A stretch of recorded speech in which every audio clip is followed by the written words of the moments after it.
4 panelists, including Alva, Executive Director of the European Liberal Forum.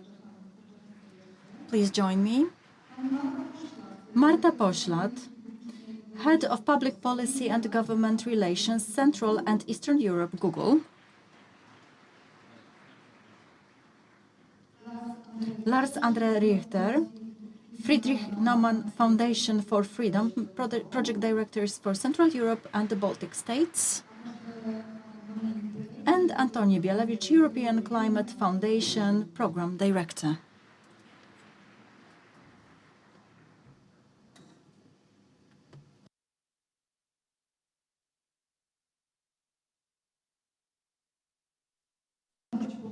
We are going to speak Polish.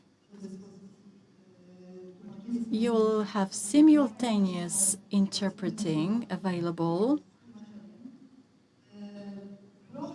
So, for the last 8 years, I will wait a moment for everybody to have their headsets ready. For 8 years now, we have had panelists, participants of the Freedom Games, and it applied to the whole Poland, on how to graft the concept of freedom and democracy in a greater part of our Polish population, so that the society becomes more civic-centered and more willing to participate in the election, to get involved in the public life. And we envied Europe. We wanted to introduce the European values here in Poland, and all of a sudden we surprised both Europe and the world, because we showed a year ago, exactly on the 15th of October, how civic-centered the Polish society is. And now we are the ones who can be concerned and worried about Europe. In big countries, not only Hungary, the tendencies, the trends are quite worrying. So the question which we had asked before, and we're still, we asked what Poland can learn from Europe, I would like to reverse it. So what can Europe learn from Poland? Alva, aren't you worried about what is happening in France, in Germany, and what can we, or how can we contribute with our success and with our experience? What can we give Europe? I think that's a great question. I loved it actually, because it was so great to come back after last year. You know, I sat on a panel about abortion rights last year. I know not all the progress that we would have liked to have made has new government coalition, but still there's a lot more room than there was then. And I could see kind of a hopelessness in people in the crowd. I'm from Ireland, so I have stood side by side with women from the Black movement in the past. And yeah, I was saying, don't give up hope. And actually, one of the things that I think Poland has shown people is that there is reason for hope. As long as you have civil society, as long as you have ideas. I mean, we're really proud to be hosting this event again for another year with Fundacja Liberté. That kind of movement for civil society that you have here, that's what makes the difference between Poland and Hungary, I think. And also development, you're also developing much quicker than some of the other countries that came into the European Union at the same time as you. You have record-breaking development. And I think that's something as well that you can show. Ireland has the same kind of trajectory. You know, I see a lot of similarities between our two countries, not just also on GDP, but also on human development. I think you're second only to the Czech Republic in your round of enlargement. So these are positive stories, and I think it shows that there's a work ethic.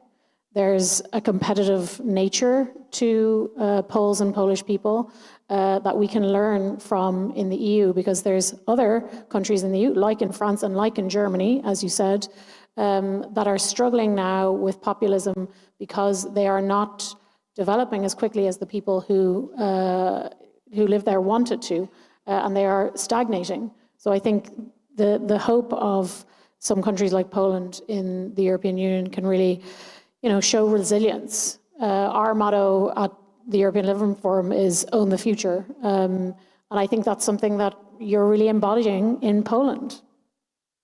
Bardzo dziękuję. Pani Marto. Thank you very much. Now, Marta, over to you.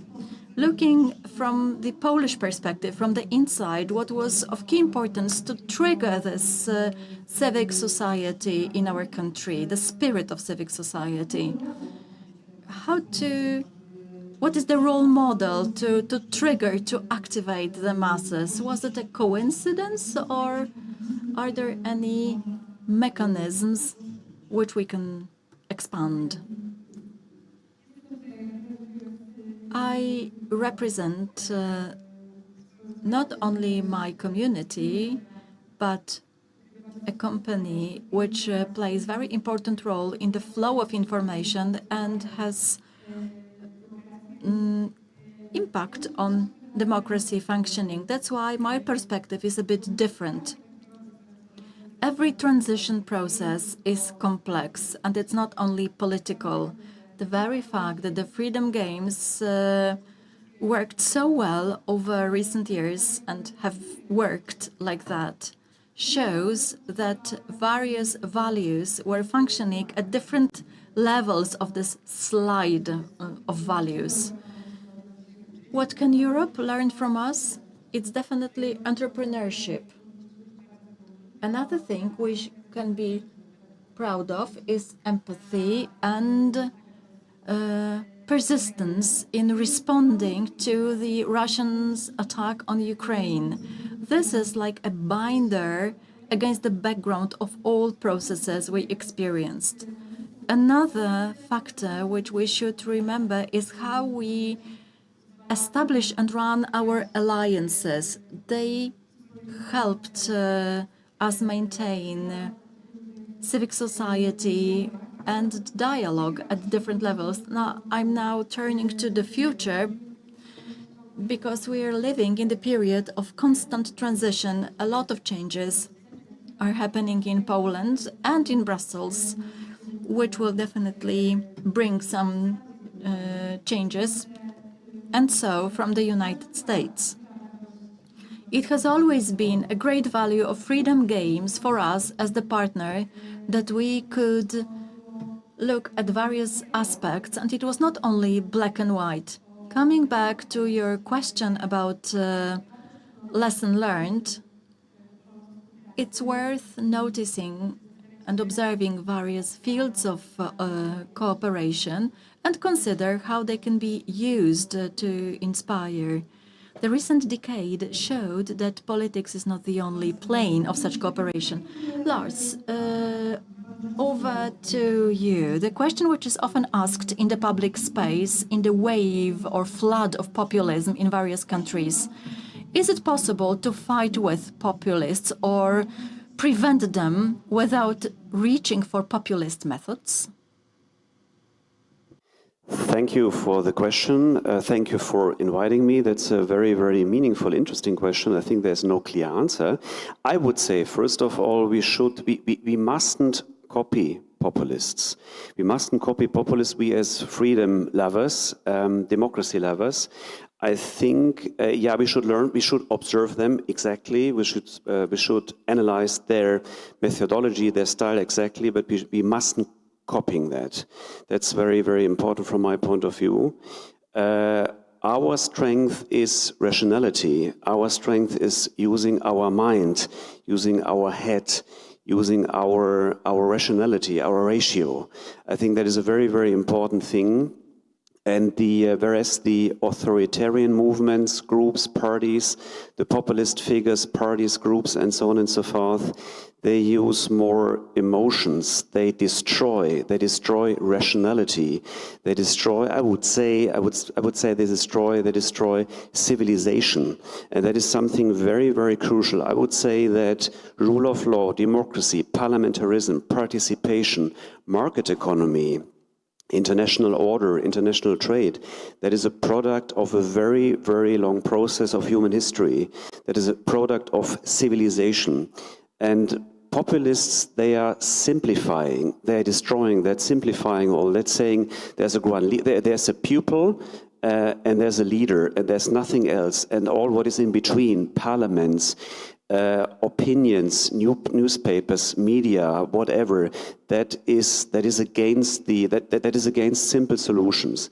And I think we need to defend this product of civilization that is very, very challenging. I know that reality and modernity and an open society, open, liberal, pluralistic society is something very complex. But we need to explain the people that there's no need to be afraid of complexity or towards complexity. So we need to encourage people to not to be afraid. And to be encouraged to understand this complexity instead of helping populists to destroy it. Since if that is one destroyed, that's very, very hard, very complicated to re-establish that. Panie Antoni, z racji...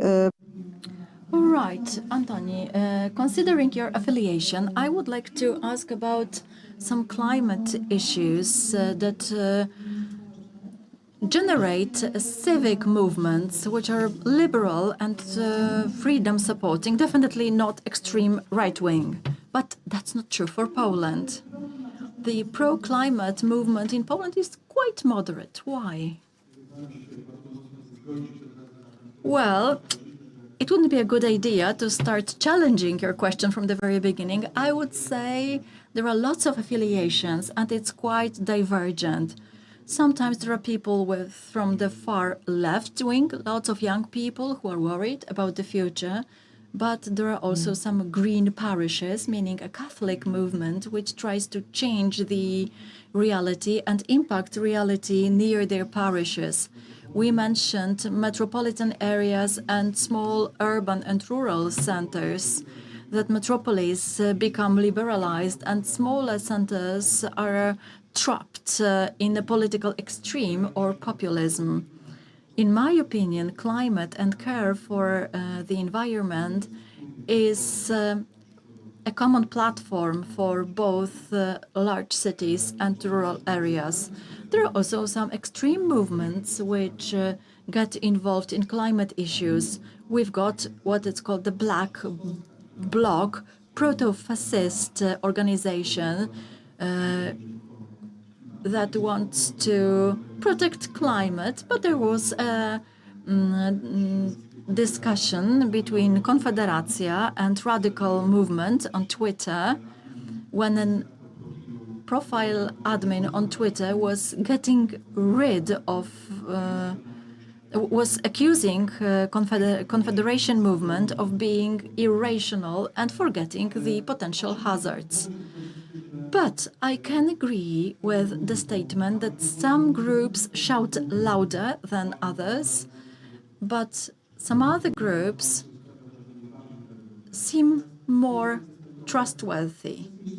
I am both pessimist and optimist in this matter. I'm pessimistic because the climate change is going to aggravate. It applies to violent weather phenomena and natural disasters. So in the upcoming years, this is going to unify and engage various stakeholders and various parts of our society. You could see at the beginning, 70-something% of Poles believe that climate change is a major challenge. There are differences when it comes to opinions on how to combat climate change, but nobody denies its existence. It's pessimistic but optimistic because it brings people together and unifies them in a polarized world.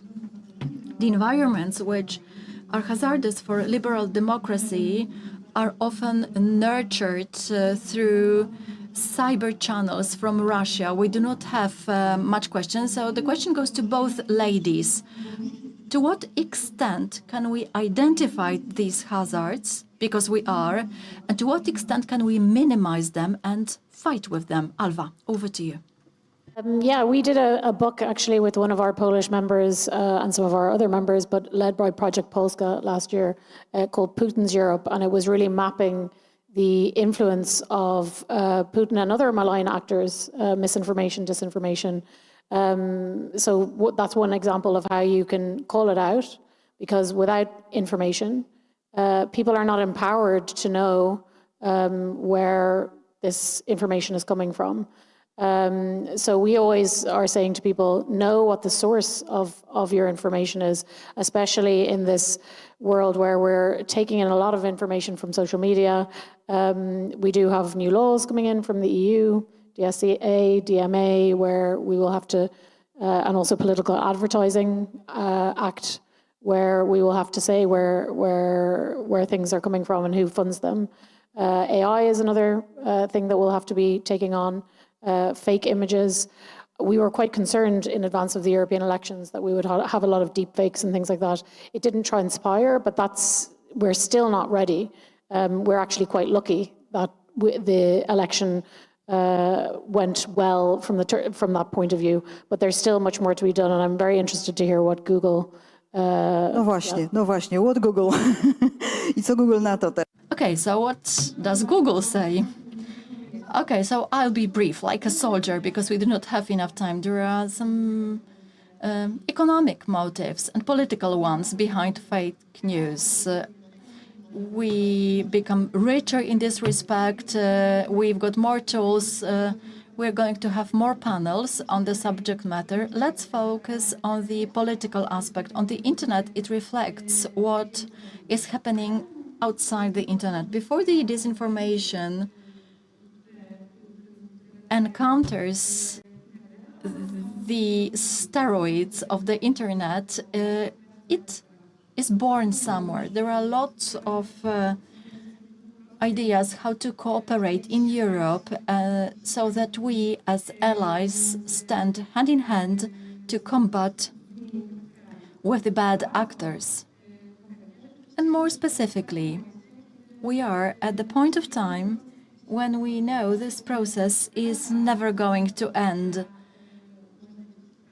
Any technological method can be faked or cheated. We need to build our resilience as states and countries so that internet tools are used to build movements focusing around important matters. The objective must be powerful and capable of attracting others rather than work vice versa. But despite the emerging new regulation, which we keep on testing, it constitutes a major challenge. But I'm an optimist, so looking behind where we were several years ago, we can mention progress. Yes, indeed. In our panels, we mentioned the topics that will be discussed during the weekend. Lars, the question to you.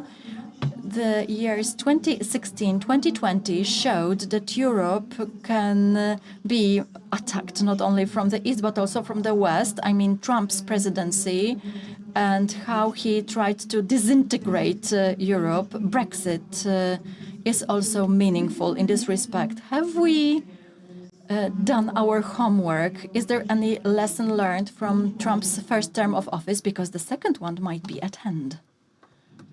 The second one, and that is what all experts say, as the second one, a tentative second one, 2024 till 28, could be even more complicated for that. I'm not 100% sure if Europe is prepared. I mean, I would say Europe. Every country is different, but Europe in general is trying to prepare to that, is trying to do its homework, but it's a long way. I mean, that means, we need to talk then about defense, first of all, and that is, I think there's a huge lack. I think Europe is not able, as far as I can see, to defend itself. But let me maybe give a small footnote to that. I mean, that was not a challenge by the West. So I mean, geographically, yes. I mean, the years between 2016 and 2020, this first and hopefully, from my point of view, hopefully last term of Trump, that, I mean, Trump was against the West. That was non-West. That was an authoritarian, semi-authoritarian try to lead, and yeah, I hope and I pray from time to time. Normally I don't include political issues in my prayers, but in this time I pray from time to time that Trump loses. But you are absolutely right, we should be prepared. We need to be prepared, second term, and We had our experiences with that as Europeans, as Germans, and as Europeans in general, but I think that will be a tough job. I think we would survive that as well, the West and Europe and the United States, but it will be serious, for sure, quite a tough job. Sami optymiści dzisiaj tu. We have only optimists here. That's very good. Antoni, last question to you, and just briefly, because we are running out of time. How to fight for climate in a situation when Europe is fighting for its economic position in the new geopolitical jigsaw puzzle? Is it possible, or are these contradictory ideas? It's a false dilemma, because it's a part of the same battle to ensure comfort of living, innovative technological solutions, fighting for building the environment which is more resistant to violent weather phenomena. 10, 20, 30 years ago, a dichotomy was built that the relations related to environmental protection and climate change are the actions meant to limit economic freedom and social freedom in the name of some constraints or bans that affect our lives. But that's not true. And the best example is provided by the European Commission's Draghi's report. The Italian economist and former prime minister openly states that if Europe wants to remain competitive and capable of ensuring the right comfort of life to its citizens, it needs to focus on pure innovations and look for ways to reduce emission of greenhouse gases and environmental pollution. And we need to end here. Thank you very much, but I promise to elaborate on these topics during successive panels. Thank you very much. Yes, let's thank our panelists with a round of applause.